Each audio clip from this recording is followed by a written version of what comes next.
也确实该记上你一功。嘿嘿，合作顺利。嘿嘿嘿。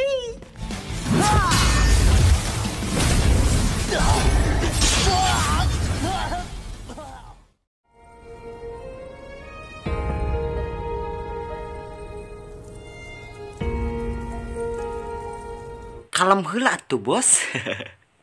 Assalamualaikum sekuad capruk dimanapun kalian berada. Aduh, kembali lagi bersama gua Dwi di Ngacapruk Film. Yah, by the way, semoga kalian selalu sehat, lancar rezekinya, dan jangan lupa sedekahnya. Dan seperti biasa, tanpa ngoceh ngidul ngaler, kita masuk ke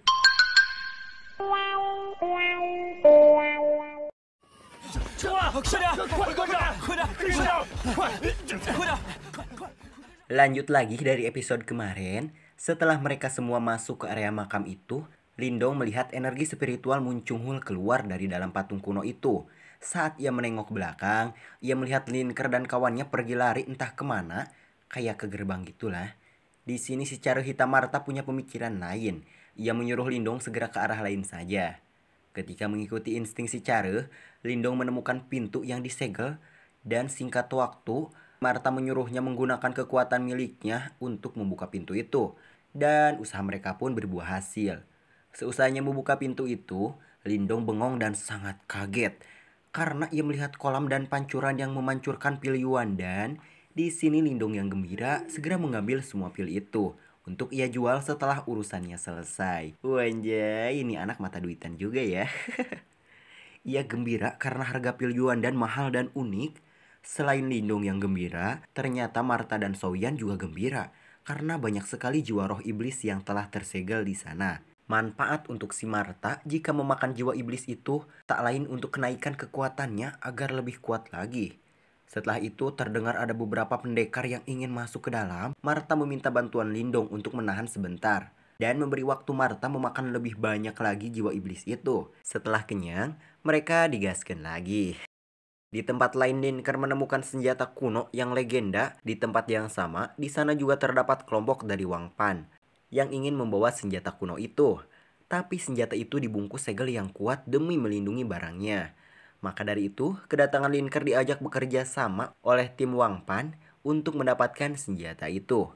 Dan mereka berniat akan bertarung di lain waktu saja. Seru nih, ada pertarungan yang digantung-gantung. Kayak kamu aja ngegantungin mulu. Singkat waktu, Lindong juga datang ke tempat itu dan ia langsung ikut bergabung. Di sini Marta mengusulkan kepada Lindong untuk mengambil tombak yang disimpan di ujung. Selain bagus, tombak itu berjodoh sekali dengan kekuatan Lindong. Singkat waktu, pelindung senjata berhasil dihancurkan dan semua senjata pun diburu oleh mereka.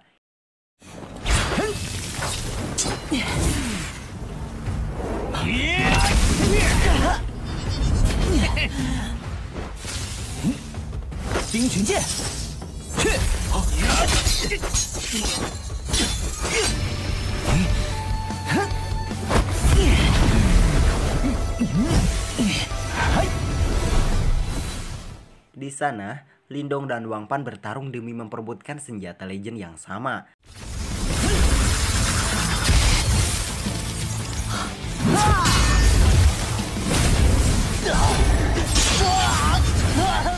Dan seusai pertarungan, Linker menyuruh Wang Pan untuk pergi saja. Wang Pan yang melihat Linker mendapatkan senjata legend juga, ia memilih pergi daripada babak belur dihajar mereka berdua. Setelah itu Lindong pergi karena ia ingin berkeliling mencari suatu benda yang hanya ada di tempat itu. Singkat cerita, Lindong tiba di sebuah labirin aneh, dan saat mereka berusaha keluar dari labirin itu, secara tiba-tiba, labirin itu bergerak seakan-akan akan menggencet mereka. Marta mengatakan bahwa labirin ini adalah Dodoja hanya untuk membuat bingung saja. Di saat seperti ini, ia menyuruh Lindong berlari lurus. Dan akhirnya mereka pun masuk ke sebuah gerbang portal perpindahan tempat. Di dalam sana, Lindong menjumpai potongan lengan yang tidak lain adalah pecahan dari patung boneka. Ini patung apa boneka sih anjir? Tak lama setelah melanjutkan perjalanan, Lindong menemukan obat yang mereka cari untuk Kintan Sob, air liur iblis naga. Lindong melihat obat itu berada di seberang area air kulkas. Bahkan Marta pun menghimbau Lindong untuk pergi ke sana, dikarenakan air itu bisa mengubah apapun yang masuk menjadi es batu.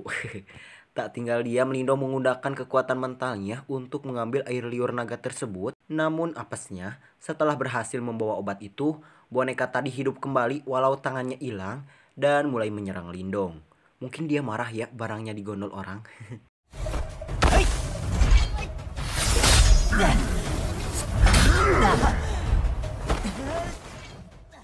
Saat Lindong melawan boneka itu, ia melihat simbol arai di belakang kepala bonekanya. Saat waktu yang pas, Lindong menyerang bagian arai itu dan berhasil melumpuhkan boneka itu. Dan jelas, Lindong melemparnya ke area bahaya tadi. Singkat waktu, boneka itu bangkit kembali tapi dalam keadaan tak bisa apa-apa alias metong. Mungkin karena energi spiritual di dalam bonekanya sudah habis ya. Marta yang memiliki firasat jika boneka itu akan berguna untuknya, ia menyuruh Lindong mengendalikan boneka itu, tapi Lindong tidak bisa mengendalikannya. Dan tanpa pikir panjang, Lindong menyimpan boneka itu. Setelah itu dia pergi ke tempat selanjutnya, dan sampailah mereka di bawah gunung berapi dan banyak sekali lahar merah menyala. Karena jalan satu-satunya untuk menuju kuil pemilik makam kuno itu ada di depan mereka. Mau tidak mau, Souyan disuruh untuk tidak mengikutinya agar aman, dan saat mereka menyeberang, muncullah sosok ular api yang menyerang.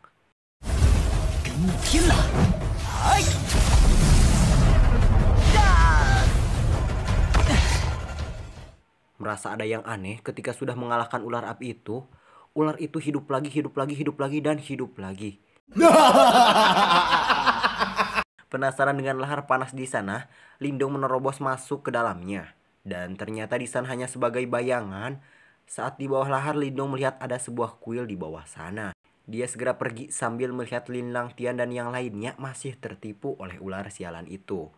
Sesampainya di kuil makam tua itu, Lindong melihat benda sangat langka, yakni jantung nirvana. Saat sedang melihat itu, hadirlah Uhti yang terbang menghampirinya. Di sini Qingju si Uhti bingung karena yang datang bukanlah Lin Langtian. Di sini Lindong tahu bahwa Qingju bukanlah lawan tandingannya.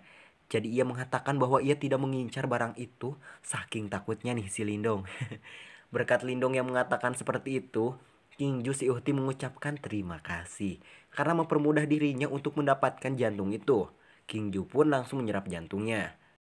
Tetapi jantung itu melakukan perlawanan, namun akhirnya si Qingju berhasil juga. Ia memecah jantung itu menjadi 3 bagian dan langsung menyatukan energi spiritual miliknya dengan jantung itu.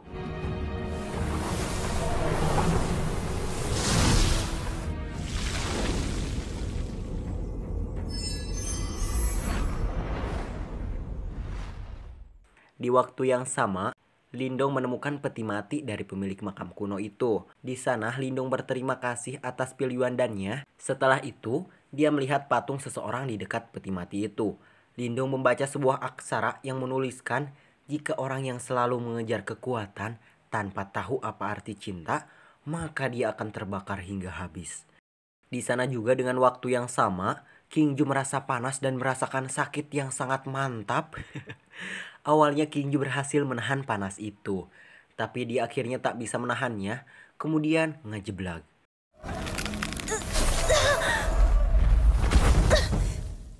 Qingju marah dan menyangka Lindong sengaja membiarkan dirinya mengambil jantung nirvana itu karena dia sudah tahu akan resiko tersebut. Lindong pun berkata jujur jika dia baru tahu hal itu setelah membaca tulisan peti mati di sana, dan Qingju pun akhirnya mau minta maaf atas tuduhannya tersebut. Dengan seenaknya Qingju meminta tolong maksudnya, ia meminta tolong kepada Lindong bahwa ia mau meminjam tidak banyak kok, cuma semua energi spiritual miliknya aja. Bentaran itu juga. Alasannya untuk menyerap energi jantung itu. Namun Lindong menolak dan akan pergi.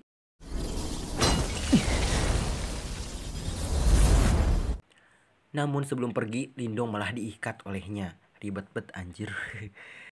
Singkat cerita, datanglah sesosok laki-laki paruh baya nih. Dia merupakan jiwa dari pemilik makam kuno itu yang telah bangkit kembali dari peti mati yang dihancurkan oleh si Qingju.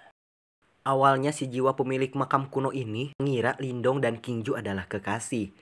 Tanpa lama mereka membantah omongan si pria aneh itu dan berbicara jika mereka kenal tidak lama. Pemilik makam itu murka kepada King Ju dan akan meminta kembali jantung yang diambilnya tadi.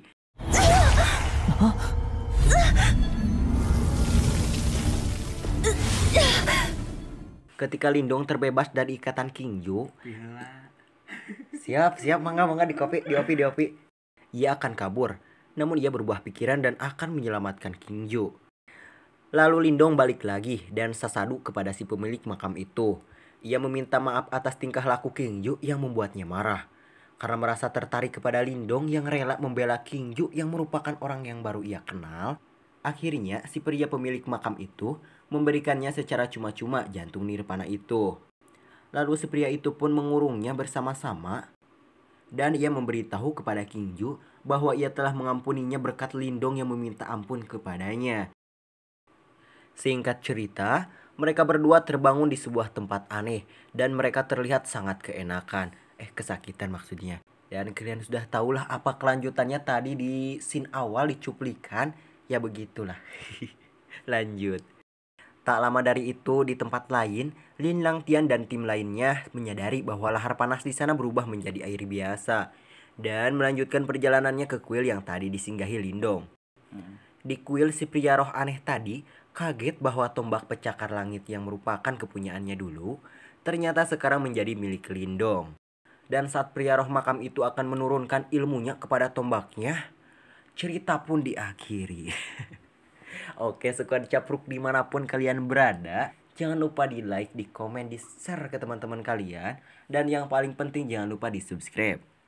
Dan jangan lupa di follow juga sosial media kami. Untuk IG-nya @ngacaprukfilm dan FB-nya ngacapruk. Oke, see you next video. Bye-bye.